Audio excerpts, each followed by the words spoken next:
Welcome to കുഞ്ഞടുക്കള. അപ്പോൾ ഇന്നത്തെ recipe എന്ന് പറയുന്നത് നമ്മളുടെ നാടൻ പലഹാരമായ കൊഴുക്കട്ടയാണ്.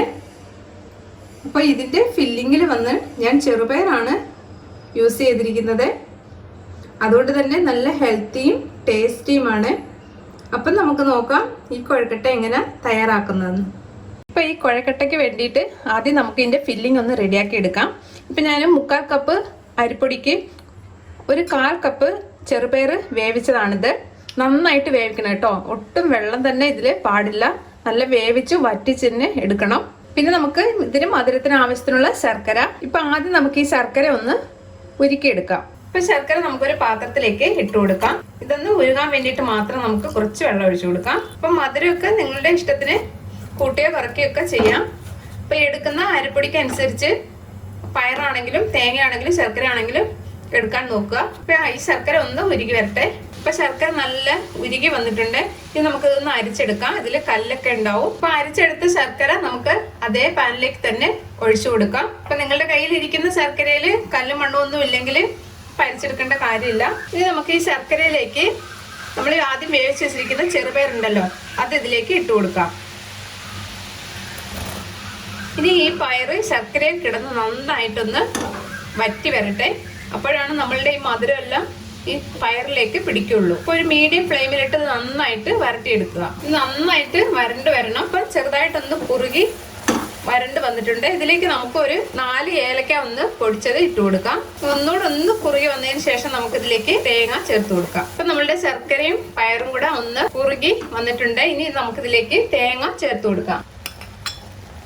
നന്നായിട്ടൊന്ന് മിക്സ് ചെയ്തെടുക്കാം.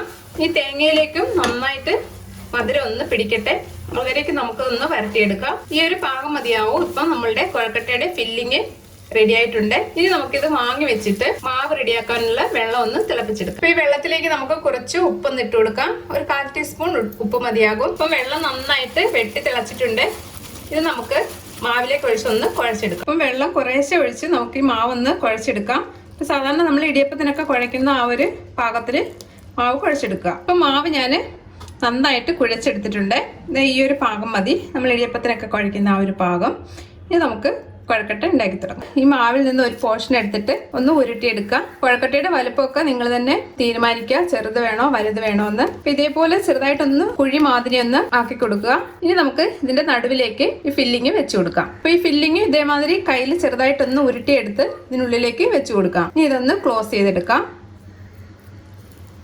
ഇനി ഇത് ഒന്നുകൂടെ ഉരുട്ടിയെടുക്കാം. അപ്പം നമ്മളുടെ ആദ്യത്തെ കൊഴുക്കട്ട റെഡിയാക്കി എടുത്തിട്ടുണ്ട്. ഇതേപോലെ തന്നെ ബാക്കിയുള്ളത് നമുക്കൊന്ന് ചെയ്തെടുക്കാം. അപ്പം നമ്മളുടെ കൊഴുക്കട്ട എല്ലാം നന്നായിട്ട് ഉരുട്ടി എടുത്തിട്ടുണ്ട്. ഇനി നമുക്കിത് ഇഡ്ഡലി പാത്രത്തിൽ വെച്ച് ഒന്ന് വേവിച്ചെടുക്കാം.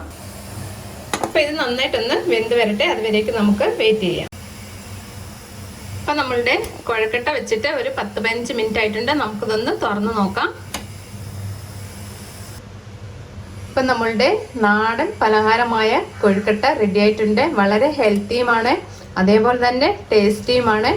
അപ്പോൾ ഇടയ്ക്കൊക്കെ നിങ്ങൾ ഇതൊന്ന് ട്രൈ ചെയ്യുക. അതേപോലെ തന്നെ എൻ്റെ ചാനൽ ഒന്ന് സബ്സ്ക്രൈബ് ചെയ്യുക, ലൈക്ക് ചെയ്യുക, ഷെയർ ചെയ്യുക. താങ്ക്